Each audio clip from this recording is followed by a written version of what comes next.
Primera de Juan capítulo 2. Cuando lo tengan, indiquen con un amén.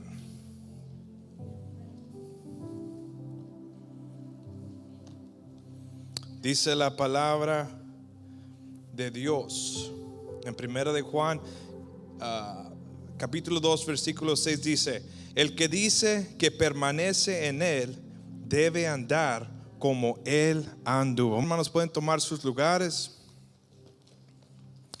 En esta tarde me puse a pensar del mensaje y algo que vino, que me acuerdo de cuando yo era aún más joven. Ya sé que estoy joven, pero esto fue hace 15 años y quizás unos digan, 15 años, fue como ayer, ¿verdad? Pero para mí, 15 años, eso fue mucho tiempo. Y algo que me acuerdo yo, que era que ahí por los 2000, principio del 2000, es what would Jesus do? ¿Qué haría Jesús? What would Jesus do? Era un mensaje simple. ¿Qué haría Jesús? Y para nosotros los jóvenes en ese tiempo usábamos, no sé, se llamaban bandas o brazaletes, pulseras, eran de goma. Y estos brazaletes o estas pulseras tenían las letras WWJD. What would Jesus do? ¿Qué haría Jesús? Y me acuerdo que en esos momentos estaba ese movimiento, ese tema estaba fuerte. Había muchas iglesias que estaban hablando de eso. Y era qué simple, qué haría Jesús. Y me acuerdo que me lo regalaron, me lo puse y yo andaba ahí en la escuela y pasaban cosas y me miraba el brazalete y decía, oh, ¿qué haría Jesús? No puedo hacer eso, Jesús nunca haría eso, ¿verdad? Y luego me iba a la casa y quizás me peleaba con mi hermano o nos metíamos en problemas y nos regañaban nuestros padres. ¿Y qué pasaba otra vez? Miraba el brazalete. Decía, ¿qué haría Jesús? Jesús no estuviera peleando así. Jesús no estuviera enojado con su madre porque lo está corrigiendo. Y hizo mucho a mí reflejar en lo que significa eso, porque miraba las palabras WWJD, what would Jesus do? Y me acuerdo que mientras las usaba pasaba el tiempo y la goma se echaba a perder un poco, se hacía más frágil, las tiraba, jugaba con ellas, a veces se enganchaba en lugares. Después de un poco tiempo se rompió y se me cayó ya. La tiré, pues qué más voy a hacer, ¿verdad? Y me acuerdo que después de ese momento ya nunca me volví a acordar. What would Jesus do? ¿Qué haría Jesús? Así simplemente pasé de pensar en las cosas que ¿qué haría Jesús? Se fue con la banda y trajo a mí hace 15 años algo bien simple, tenía un significado muy grande. Y ahora que han pasado casi más de 15 años, Dios ha vuelto a trabajar en mi vida con esa frase. ¿Qué haría Jesús? Ahora como padre, como hombre de la casa, del hogar, me pongo a pensar, a veces pasan cosas. ¿Qué haría Jesús? Y ahora con más entendimiento puedo conocer, Jesús no lo haría así. Cámbiale, haz algo diferente. ¿Qué haría Jesús? Y bueno, me puse a buscar de dónde viene esto. ¿De dónde llegó el What Would Jesus Do? Y leí que llegó de un pastor que se llamaba Charles Sheldon. Y esto fue escrito en 1896. Más de 100 años. Este predicador sacó un libro que se llamaba En sus pasos, In His Steps. Y ahí es donde menciona el origen de esa frase, What would Jesus do? Algo que yo hace 15 años, yo no sabía eso. Yo solo tomé el significado por lo que era. Pero ahora ya más grande me puse a buscar, pues ¿qué es eso realmente? Y el objetivo de este libro que escribió este pastor era para retar a los cristianos o a los creyentes a tomar decisiones basadas en el ejemplo de Jesús. Si tú y yo estamos aquí siguiendo a Jesús, eso es lo que ese es ese libro para él lo escribió para nosotros. Y dice en su palabra, ¿qué haría Jesús? Y me puse a pensar, pues ahora entiendo más, ¿verdad? Ahora entiendo más de lo que he leído, más de lo que ha hecho Jesús. Pero me puse a pensar en todos los predicadores, todos los pastores que ya llevan años en el ministerio, que llevan años predicando el mensaje, evangelizando afuera, hablando de la palabra del Señor. Y me puse a pensar en cuánto tiempo ellos han pasado escudriñando la palabra, entendiéndola. Yo digo más de 15 años quizás. ¿Y qué pasa cuando pasas tanto tiempo en un tema? Te lo aprendes, lo conoces muy bien. Así pasa en la escuela, a veces así pasa en los trabajos. Pasamos mucho tiempo haciendo algo que nos hacemos muy bien. Y yo me puse a pensar, pues estos predicadores quizás es lo mismo. Hay muchos videos ahorita en las redes sociales donde salen a evangelizar a personas que son creyentes, que quieren evangelizar a los demás. Y a veces se miran en videos que salen personas que no conocen a Jesús o que son contra Jesús, hacerles preguntas a los que están evangelizando. Y uno tiene que estar preparado en esos momentos, porque a veces las preguntas son muy avanzadas y si no conoces, pues estamos en las manos de Dios como quiera, ¿verdad? Pero es bueno entender, es bueno saber y estudiar la Biblia para que cuando pase situaciones así estemos preparados. Pero como sea, viene siendo lo mismo. Si usted, aquí, ¿quién lee libros? ¿Quién le gusta leer? Pero no porque tienen, sino alguien que le gusta leer porque dice, yo compro libros. Creo que 1 o 2 personas nada más. Yo tengo bastantes libros en mi casa. Muchos me los regalaron y nunca los he leído. Y la otra mitad de los libros son de la escuela, que a fuerzas los tuve que leer. A mí no me gusta leer los libros. Prefiero ver una película y aprender la historia, ¿verdad? Es más fácil. Pero el objetivo de un libro es eso. Una persona, el autor, tiene una historia que decir, tiene un punto que quiere hacer. ¿Y qué hace? Lo escribe para que los que quieran oír su voz compren el libro y lo lean. Y eso es lo que Dios quiere hacer con nosotros con su palabra. Dios ha sido un autor de un libro que nosotros conocemos como la Biblia. Y tiene muchas historias de la palabra de Dios que Él quiere que nosotros estudiemos y entendemos. Y me daba un poquito de risa porque así somos a veces. A veces nosotros compramos cosas. ¿Cuántos que han comprado cosas de Amazon o de la tienda, verdad? Y normalmente este producto viene en una caja y vienen instrucciones. Pero ¿qué pasa con las instrucciones? Muchas veces no las leemos. Muchas veces decimos, qué difícil es armar una mesa. No necesito las instrucciones, las aventamos y luego la armamos. ¿Cómo le dicen? Al ahí se va, ¿verdad? Al ahí se va. ¿Cómo va a ser difícil? Pero a veces terminamos con partes extras. Y dicen, no, pues nos aventaron más partes. O si queda mal la mesa, dicen, no, nos dieron una mesa mala. Esta no sirve. Pero todas las piezas allá las aventaron. ¿Por qué? Por no leer las instrucciones. Con el paquete vienen las instrucciones.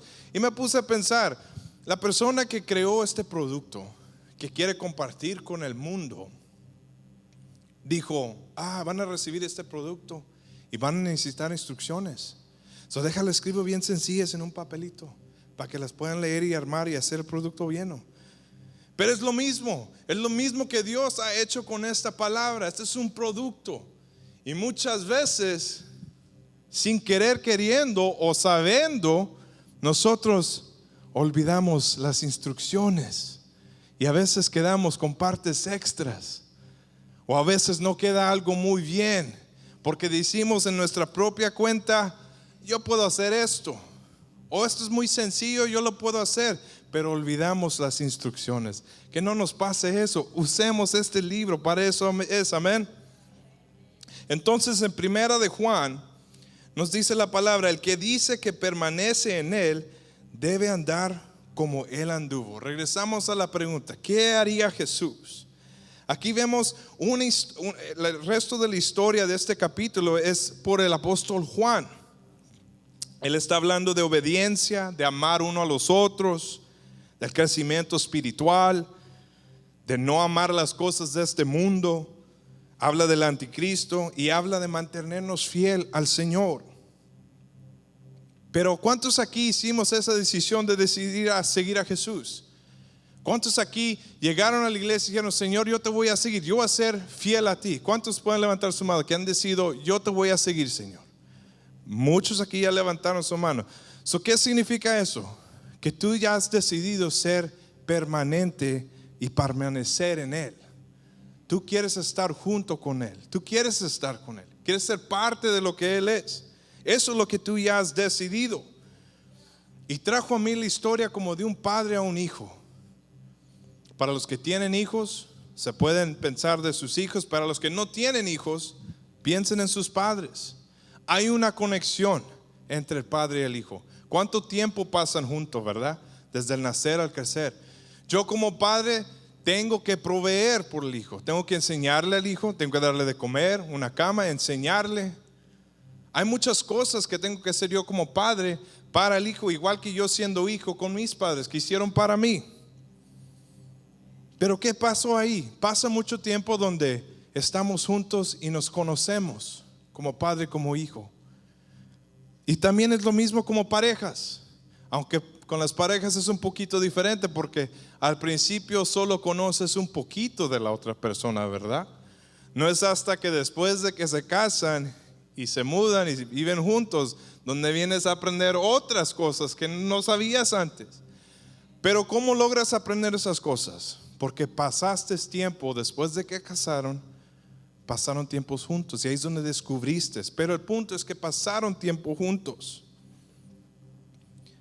Y así también pasa, no nada más siendo hijos, pero abuelos, para los que tienen nietos.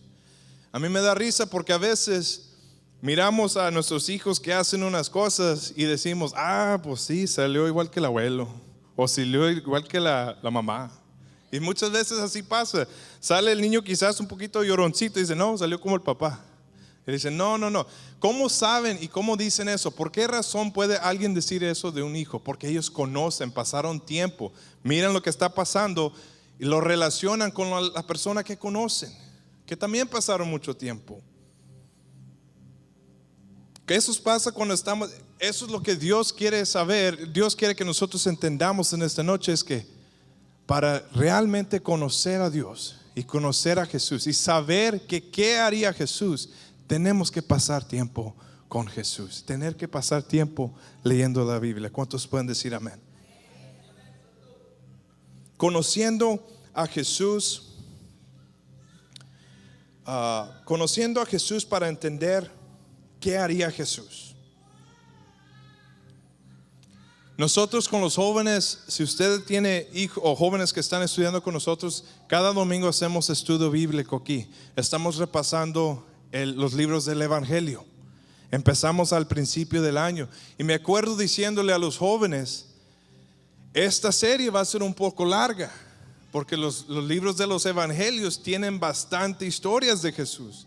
Más de lo que pasamos años contando las historias. Solo tenemos media hora, 40 minutos para repasar en el estudio bíblico. Y me puse a decir a los jóvenes que hay tantas cosas que ha hecho Jesús y queremos saber cuáles son para conocerlo más. Porque ¿cuál otra forma hay de conocer a Jesús más si no es leyendo lo que han escrito en la Biblia, lo que pasó? Esto es lo que nos dice qué hizo Jesús, cómo era Él. ¿Cuáles eran las características de Él? Y esto fue escrito por muchos autores también que lo vieron, que tuvieron ahí. Conociendo a Jesús para entender qué Él hacía. ¿Qué haría Jesús? Es lo que nos debemos de preguntar. Y para contestar esa pregunta, tenemos que conocer profundamente qué es lo que hizo Jesús. Y ahorita vamos a ver unos ejemplos donde vamos a ver solamente unas pocas partes donde Jesús nos enseña quién fue. Y vamos a empezar ahí en Mateo 11, si tiene su Biblia. En Mateo 11, aquí vemos en esta historia que Jesús mismo está hablando a la gente que lo sigue. Él está enseñando, Él está predicando.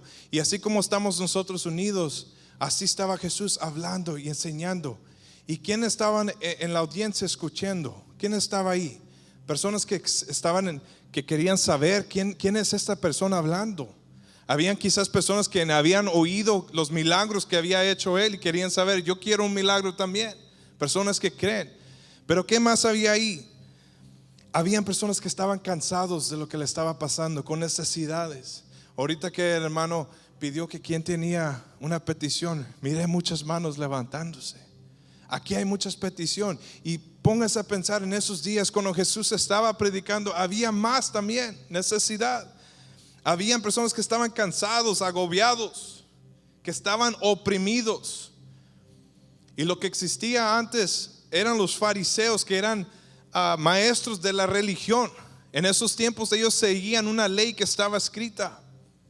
Y una diferencia en la iglesia de los fariseos y de lo que enseñó Jesús es que los fariseos eran a la letra con la ley. Y muchas veces esa letra oprimía a los creyentes, porque tenían que seguir la línea derecha, no había jugada. Y algo que me encanta de cuando vino Jesús a estar con nosotros a enseñar es que Él predicaba y enseñaba con gracia. Esa era una característica de Él, con amor, con humildad.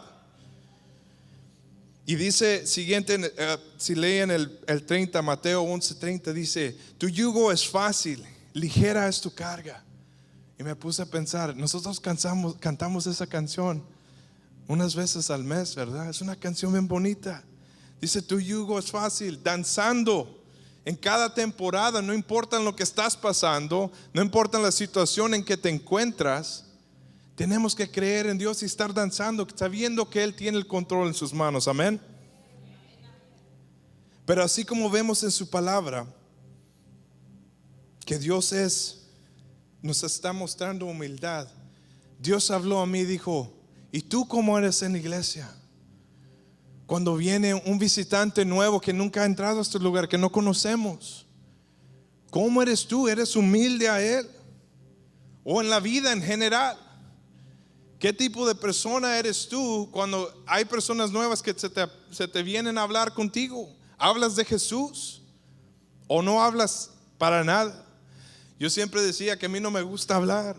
A mí no me gusta hablar. Si me miran afuera, no hablo mucho, pero bueno, digo yo, no sé, quizás alguien tenga otra opinión, pero así es a veces. Nosotros tenemos visitantes en la iglesia y Dios ha hablado a mi corazón. Habla con ellos, conócelos, dale la mano, dale una sonrisa. No importa lo que yo esté pasando, tú dale una sonrisa, dile: Dios te bendiga. Y muchas veces me han dicho, cuando estoy allá, me pongo a pensar, a veces estoy pensando en lo que está el sistema, el sonido, y a veces me han dicho que tengo una cara así como de enojado, porque cuando pienso, creo que me quedo así. Y han llegado varias veces hermanos y me dicen: hermano, ¿estás bien? Vivi, ¿está todo bien? Y le digo: oh sí, no, yo estoy bien, solo que estoy pensando ahorita en algo. Y a veces hago la cara así, la arrugo. Y ahorita como que estoy viendo también unos que, pero no sé si también están pensando o están enojados, pero así pasa. No debemos de estar enojados. Y si tenemos una cara así, yo voy a hacer mejor para arreglarla.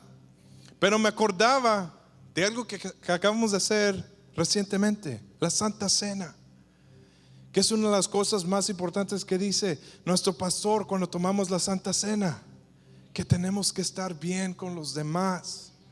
No podemos estar teniendo problemas de aquí a allá. Y no nada más porque es Santa Cena. Imagínate si las trompetas suenan entre medio de la Santa Cena. No podemos estar esperando hasta la Santa Cena para hacer eso. Y lo que más Dios tocó en mi corazón es que siempre leemos ese versículo, y lo escribí. Dice: de manera que cualquiera que comiere este pan o bebiere esta copa del Señor indignamente será culpado. Será culpado. Hermanos, no debemos de estar en esos momentos donde tenemos que preocuparnos. Pedí perdón. Sé que me enojé la otra vez, pero no sé si pedí perdón. No debemos estar en esas situaciones. Jesús no era así. Él era humilde. Él tenía humildad a los demás. Cuando me hago la pregunta, ¿qué haría Jesús? Este es un primer punto: ser humilde. Ser humilde con los demás. El siguiente punto, que Jesús vivió en constante comunicación con el Padre.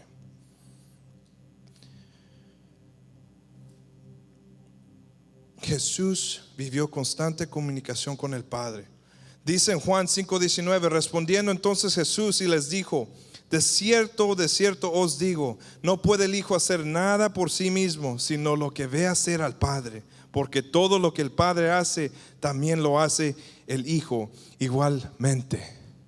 Y una cosa más bonita es que ahorita estamos estudiando igual con los jóvenes. Vemos muchas historias donde Jesús se aparta de donde está, aunque haya una multitud.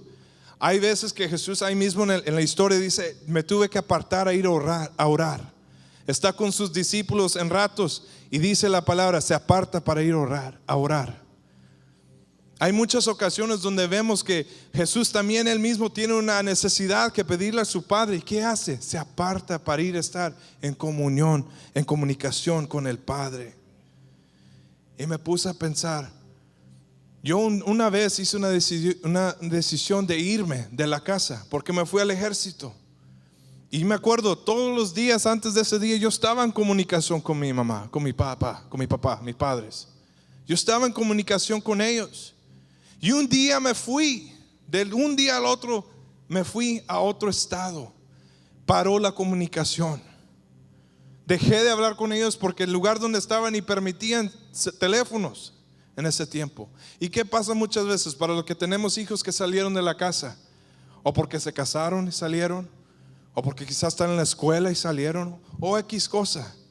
Vamos a pensar, ¿cuántas veces estamos en comunicación con ellos?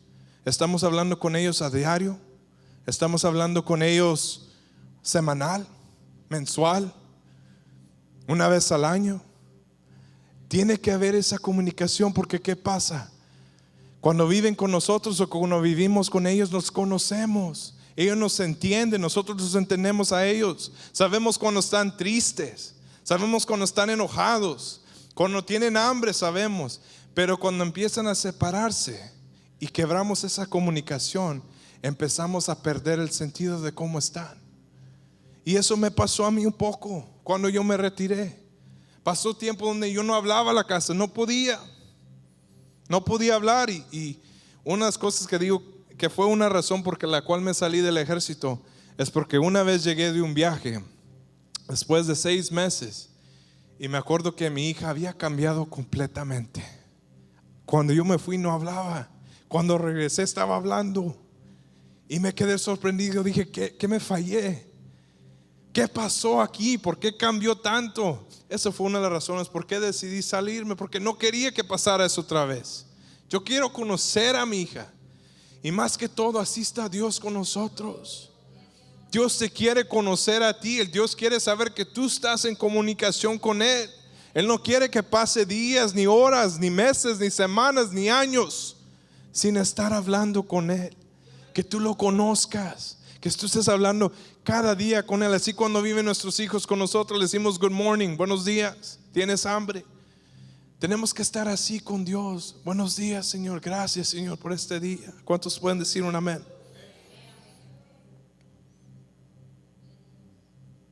Ejemplos del carácter de Jesús. Ahora vamos a ver cómo era el carácter de Jesús. Sabemos que Jesús siempre estaba en comunicación con Dios y sabemos que Él era humilde, pero vamos a ver otras características. La primera es amor y compasión. En Mateo 9:36 vemos una historia donde Jesús sintió compasión por una multitud. La historia dice que Él estaba enfrente de una multitud enseñando con sus discípulos. Y en medio de esa enseñanza, dice su palabra que Él vio como que si fueran muchas ovejas sin un pastor. Él estaba predicando, pero estaba hablando a una multitud que no tenía pastor. Él era el pastor ahorita que estaba hablando con Él. Y le dice a sus discípulos en la palabra: vamos a pedir que Dios haga más pastores para estas multitudes. Aquí Dios nos enseña que Él tiene amor y compasión para los demás, para todos. Y me puse a pensar, a veces eso nos pasa a nosotros. Venamos a personas con necesidades. Y le hice este ejemplo a los jóvenes, para los que manejan, que son la mayor parte de ellos. Cuando estamos en las luces, ¿qué vemos? Necesidad. Hay personas normalmente en las luces, en las calles, pidiendo, que tienen necesidad. ¿Y qué hacemos muchas veces? O le damos un poquito más para enfrente para pasarlos, o nada más vemos para el otro lado así. Pero eso no es lo que nos enseña Jesús. No estoy diciendo que tienen que subir todas las personas al carro y darle rides en todo lugar, pero Qué simple hacer una oración por ellos. Dios, fortalécelos. Dios, bendícelos. Dios, no sé cuál necesidad tienen ellos, pero solo de usar nuestras palabras, en vez de alejarnos, y si tenemos cambio, darle algo. Eso es lo que haría Dios a Jesús. Eso es lo que haría Jesús. Y eso es una cosa que Él nos quiere enseñar: amor y compasión, así como en esos ejemplos. El segundo es servicio y humildad. Ahí vemos en Juan 13 que Jesús lava los pies de los discípulos. Un servicio que hizo Jesús para los demás. Y me puse a reír porque el día del niño que pasó, hicieron una presentación en los niños donde pasó esa escena donde estaba Jesús y estaba limpiando los pies, pero no lo hicieron, pero estaban demostrando. Y me puse a pensar, ¿qué tal si le hubiéramos dicho que sí lo hicieran? Yo pienso que los niños hubieran hecho así, ¿verdad? Es verdad, no van a querer limpiar los pies de alguien más, pero Jesús lo hizo. Y Dios, y me puse a pensar en esto y dije, a veces me ha pasado a mí en la iglesia que alguien dice, necesitamos hacer esto, y le hacemos así. O Dios te está llamando a hacer algo, ¿qué hacemos? Se mira chistosito viendo a un niño hacerle así, porque sabemos que no lo va a hacer. Pero ¿qué pasa con ese llamado de Dios? ¿Qué pasa con eso, un servicio para la iglesia? No tenemos oportunidad, ¿por qué hacer la cara así? Tenemos que hacer ese servicio con humildad, así como lo hizo Jesús. Ese es el punto de esa historia. Él, siendo rey de reyes, todavía hizo algo que muchos consideran que nunca se puede hacer. Eso es algo feo o no sé. Amén. Y luego seguimos con perdón y misericordia. Y vemos en Lucas 23:34 una historia cuando Jesús estaba en la cruz, ya después de ser torturado, de todo lo que le pasó, clavado en la cruz. Dice la historia que los soldados le quitaron la ropa y empezaron a echar suertes con la ropa de él. ¿Y qué dice Jesús en ese momento? ¿Quién sabe? Vamos a leerlo. Lucas 23:34. Y Jesús decía: Padre, perdónalos, porque no saben lo que hacen. Padre, perdónalos. Now, este es un ejemplo extremo. Este es un ejemplo extremo porque quizás nosotros no estamos crucificados a una cruz, pasando por el dolor que Él pasó. Pero qué difícil sería perdonar a alguien cuando estamos pasando por unas dificultades así, similares. Ahorita que pasamos dificultades, a veces estamos así como estamos, no hay problemas, nadie te está pegando, no estamos sangrando, pero se nos hace difícil perdonar. Y aún más a Él, Jesús, que nos enseñó con un ejemplo más grande de la historia, nos enseñó que aún en esos momentos Él puede perdonar. Y muchos dicen, pues Él es el Hijo de Dios. Él es el Hijo de Dios. Pero eso fue el punto de mandar Dios a Jesús, a hacerse humanos como nosotros, de carne y de hueso. Si yo tuviera a alguien, y si tuviéramos una cruz y clavara a alguien a la cruz, sentirían el dolor que sintió Él. El dolor para Él no fue menos, el dolor fue lo mismo. Pero aún así Jesús decidió hacer el ejemplo de perdonar. Y me gusta la última frase que dijo Jesús antes de morir en la cruz. ¿Quién sabe cuál fue? Consumado es. En inglés, it is done. Se acabó. Algo que trajo a mí tanta emoción de felicidad es que aún pasando todo eso, sus últimas palabras fue para Dios, su papá. La comunicación todavía estuvo ahí. Y muchas veces nosotros sí pasamos por cosas, hay muchas necesidades, pero a veces nos olvidamos que tenemos a nuestro Dios y nos olvidamos hablar con Él. Pero Jesús nos da ese ejemplo en esta noche de seguir adelante y de poder estar comunicándonos con Él, aun cuando estemos pasando por esas pruebas. Y con esto voy terminando, hermanos. Muchas veces pasamos por esas necesidades, pero una de las cosas que yo miro en mi propia vida que nos pasan cosas, es falta de fe. La falta de fe. Fui a predicar una vez y usé esta falta de fe como un ejemplo con los jóvenes. Le pedí a un joven que se parara en el altar, como por aquí. Era un joven chiquito. Y luego le pedí a 2 jóvenes más grandes que se pararan abajo.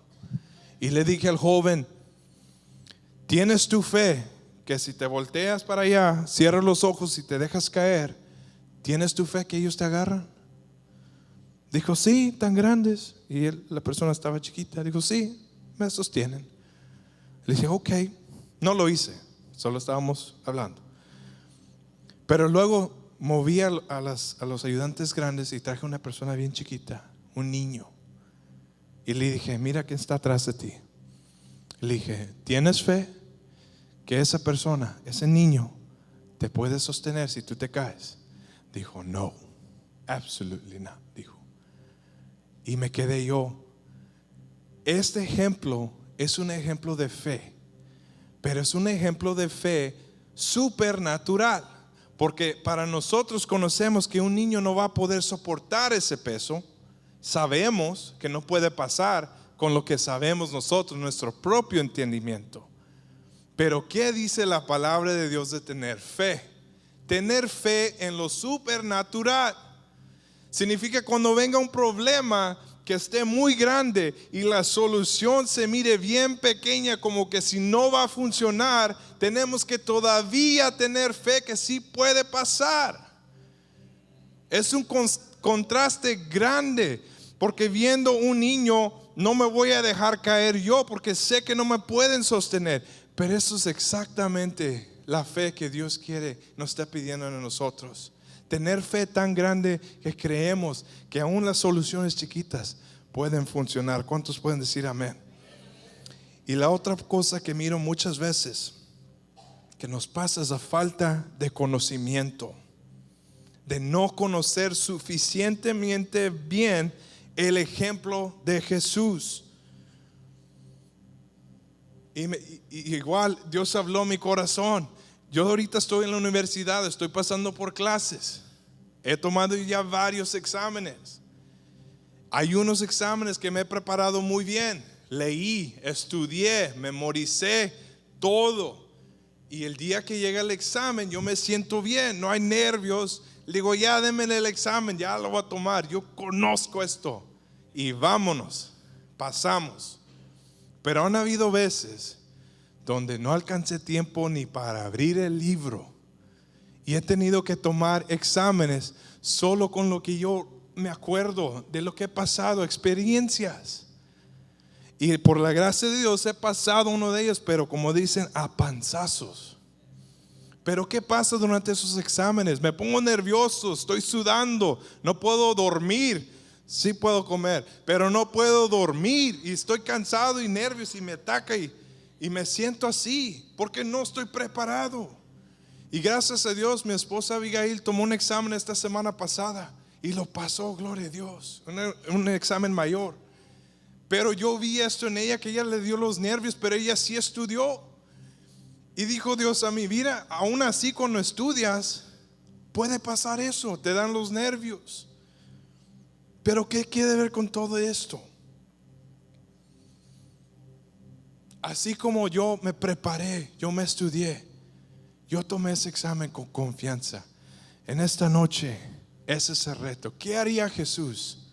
No sabemos qué va a hacer Jesús si no leemos su palabra, si no entendemos lo que el autor nos quiere decir. No hay película que te enseñe este libro.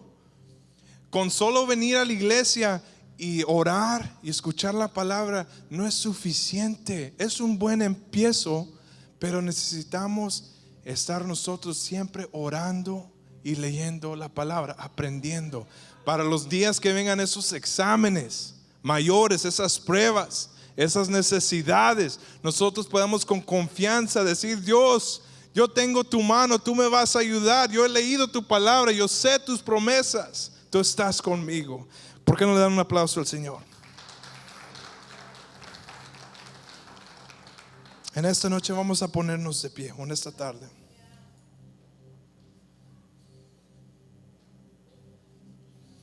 En esta tarde era un título sencillo: ¿qué haría Jesús? Hace mucho tiempo, casi 15 años, un poquito más, era bien sencilla la respuesta. Jesús no mentiría, Jesús no dice palabras malas. Pero ahora ha pasado mucho tiempo y yo he leído la Biblia mucho más. Y ahora hay muchas cosas más que Jesús tiene para nosotros. Si no me creen, lean Mateo 5, 6 y 7. Está lleno de enseñanzas para la vida. Estábamos hablando con los jóvenes. Mateo 5, 6 y 7. 3 capítulos que tienen muchas enseñanzas. Toda la Biblia es un libro de enseñanza, pero tenemos que tener el deseo de leerla, de aprender, de saber lo que está diciendo. ¿Cómo vencer los obstáculos? Oración constante. No nada más cuando llegamos a la casa de Dios, pero cuando estemos en esta casa. Así como pasamos tiempo hablando con nuestros hijos, aún los que están lejos de nosotros, o cuando viven con nosotros, estar en comunión como Dios, como Él quiere. Que no nos separemos de Él. Leyendo la Biblia todos los días, aprendiendo algo. Yo no sé cuántos han leído los 4 libros del Evangelio. Es libros tremendos, llenos de mucha sabiduría de parte de Dios. Sabemos que la Biblia lo que dice es real. ¿Por qué no pasar tiempo leyendo? En esta noche vamos a cerrar nuestros ojos. ¿Qué haría Jesús en esas situaciones, en esos conflictos a veces familiares que tenemos? ¿Qué haría Dios en esos problemas donde estamos en el trabajo y quizás nos están pasando cosas? ¿Qué haría Jesús con esas decisiones a veces éticas que están mirando los jóvenes ahora en día, que quieren confundir a todo el mundo? ¿Qué haría Jesús cuando enfrentamos tentaciones, cuando llegan a la puerta las tentaciones? ¿Qué haría Jesús? What would Jesus do? Dios nos enseñó humildad. Dios nos enseñó, Jesús nos enseñó cómo hablar con el Padre. Jesús nos enseñó amor. Jesús nos enseñó servicio. Jesús más que todo nos enseñó el perdón. En esta noche o en esta tarde quiero que ustedes lleven algo de este lugar. Pruébenlo esta semana que pase. Cuando vengan esos problemas, digan: ¿qué haría Jesús? Pruébenlo. ¿Qué haría Jesús? Quizás va a cambiar algo en ti que tú no sabías que tenías, pero tienes que tener fe. Tienes que tener fe. Padre, te damos gracias, Señor. En esta noche mira a tu pueblo que está en este lugar, que ha decidido, Padre, tomar ese reto de hacer esa pregunta importante: que ¿qué haría Jesús, tu Hijo? Yo te pido, Padre, que enciendas ese fuego en cada persona que está en este lugar. Ese deseo de seguirte, ese deseo de estar más cerca a ti, de conocerte más, ese deseo de aprender ese libro que tú nos has dejado, de conocerte a ti, Señor. Que podamos estar en comunicación contigo. Que cuando empiecen ellos a hablar contigo, Señor, a leer tu palabra, que tú quites esas distracciones, Padre, y que tú les provees tiempo, Señor, y contestes sus necesidades. Cuando venga llamando, Señor, esas necesidades, esa petición, que seas tú el que contestes, Padre, y que ellos puedan saber que siempre estás con nosotros y que nunca nos dejarías atrás, Padre. Te pido, Señor, por cada uno que está en este lugar. Te damos gracias, Señor. Amén.